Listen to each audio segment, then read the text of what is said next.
Welcome back, dear friends, to another journey into the mysteries that lie beneath the surface of our faith.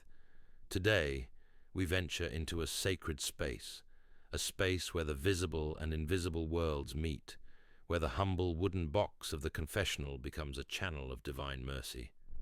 For those who have walked with us through these stories before, you know we tread carefully on holy ground, bringing to light testimonies that might otherwise remain hidden in the shadows of time. What we explore today transcends mere historical account. It reaches into the very essence of redemption itself. In the gentle hills of southern Italy, where the scent of olive groves mingles with incense, there once lived a man whose hands bore wounds that defied medical explanation. Padre Pio of Pietrelcina, a Capuchin friar whose life would become a testament to the extraordinary ways God works through ordinary vessels. The year was 1916, when he arrived at the monastery of Our Lady of Grace in San Giovanni Rotondo, a humble stone structure that would become the epicenter of countless miraculous encounters. Few could have imagined then that this quiet, bearded friar would spend countless hours, often 16 or more daily, hearing confessions, peering into souls with eyes that seemed to penetrate the very depths of human experience. "I can refuse no one," he once whispered to a fellow friar who urged him to rest. "These souls come seeking Christ, not Pio." Such was his understanding of his mission, to be a bridge, a conduit of grace, never the destination. Those who encountered him in that small wooden confessional spoke of an experience that transcended the ordinary ritual of confession. They described a man who could see beyond their words, who knew their sins before they spoke them, who understood the wounds they themselves could not articulate.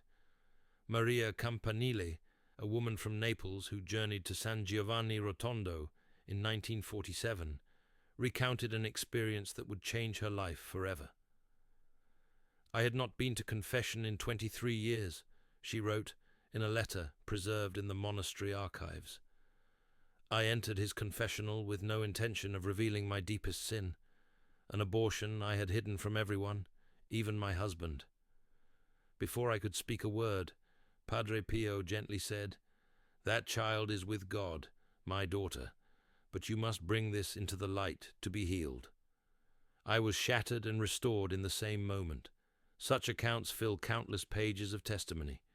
The physician Giovanni Bardelli documented over 300 cases of penitents who reported that Padre Pio had revealed to them sins they had either forgotten or deliberately planned to conceal. As a man of science, Dr. Bardelli wrote, I sought natural explanations, perhaps suggestion, perhaps extraordinary intuition. I found none that satisfied reason. What I witnessed in the lives of these people was transformation that defied psychological categorization. The confessional itself was austere. A simple wooden structure with a small grill through which whispered words passed between penitent and priest. Yet witnesses described a curious phenomenon.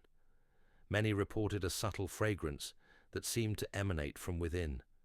Sometimes the scent of roses, sometimes violets, sometimes a blend of aromas impossible to name. This odor of sanctity, as it came to be called, would often linger on penitents for hours or even days after their confession, as if grace itself had a fragrance that clung to those who encountered it. Father Domenico Labellarte, who served alongside Padre Pio for 11 years, observed something even more extraordinary. When he absolved someone, Father Domenico recounted, particularly someone who had been away from confession for many years, I sometimes saw a subtle illumination around his hands, never dramatic, never ostentatious, just a gentle radiance, as if the grace flowing through him took visible form for a moment. He never spoke of this himself, and I mentioned it only once. He smiled sadly and said, "The light is not mine, brother. I am only the filament through which it passes." What made these encounters all the more remarkable was Padre Pio's insistence on the complete ordinariness of confession itself. The grandest miracles happen in the simplest moments. he often told those who sought spectacular signs. God delights in working through common things, bread, water, oil, and the quiet words of absolution spoken by an unworthy priest. This theology of the ordinary became central to his understanding of his own ministry. Despite the extraordinary gifts attributed to him, bilocation, prophecy, the visible stigmata, he consistently directed attention away from these phenomena and toward the humble, accessible sacraments available to all. In April of 1952, a young man named Antonio Cipriani arrived at San Giovanni Rotondo. An avowed communist and atheist, he had come merely to appease his devoutly Catholic mother, who was dying of cancer. "I will go to this saint of yours," he had told her bitterly, "but expect nothing from it." Antonio later described waiting in line for 7 hours to reach Padre Pio's confessional. "I entered with a speech prepared. I would tell him I was there under duress, and had nothing to confess since I didn't believe in his God." According to Antonio's written testimony, preserved now in the monastery archives, Padre Pio looked at him with eyes that seemed to see through flesh to something beneath, and said simply, "Your mother's faith has brought you here. Her cancer is in God's hands now. But what about the cancer in your soul, my son?" Antonio described falling to his knees, overcome by a flood of emotion he couldn't explain. "I had told no one about my mother's condition. No one in that place could have known. Yet he spoke of it as casually as if commenting on the weather." What followed, Antonio recounted, was a confession that seemed to emerge from some place deeper than conscious thought. "I found myself telling him things I had never acknowledged even to myself, not just actions, but hatreds, resentments, fears. With each admission, I felt something tangible leaving me, as if these things had physical weight I'd been carrying for years."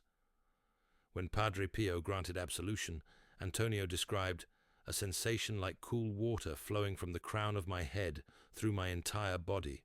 I, who had come as a skeptic, left unable to doubt. "My mother died 3 weeks later, but she died having received what she most wanted, the return of her son to faith."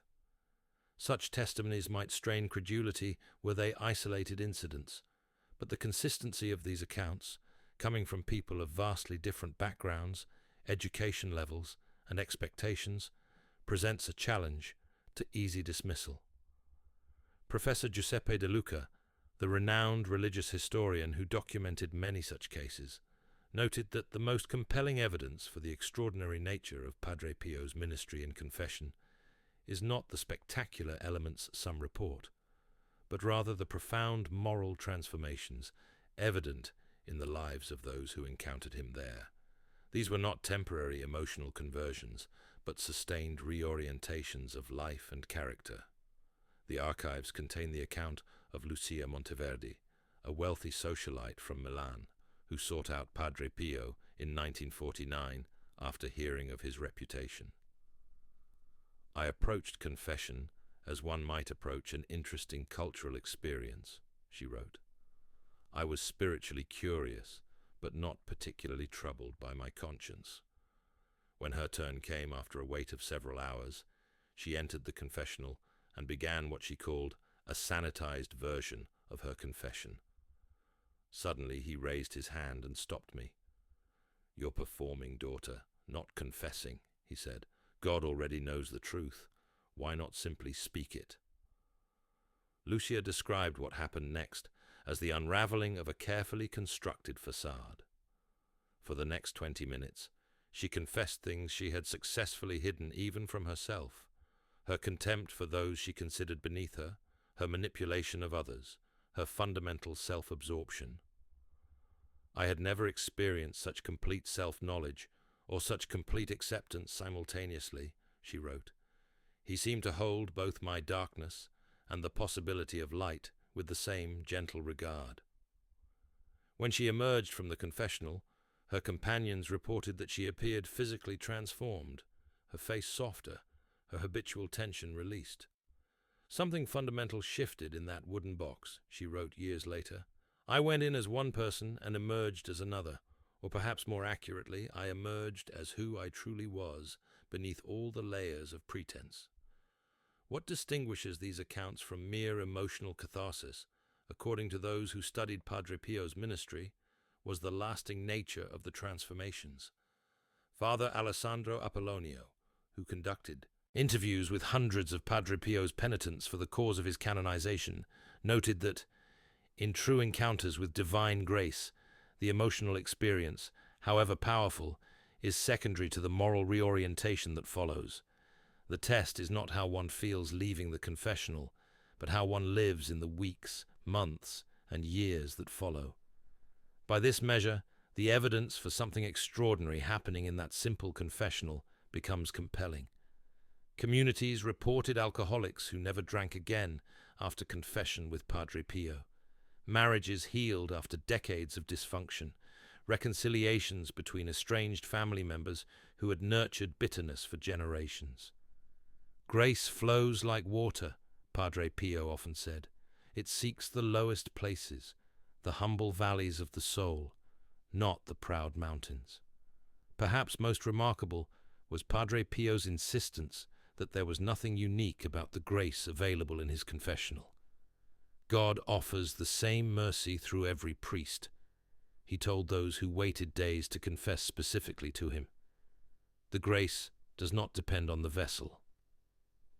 Yet something about his presence, his complete surrender to being an instrument, seemed to make the ordinary mechanics of confession transparent, allowing people to experience more directly the divine encounter that the sacrament had always intended.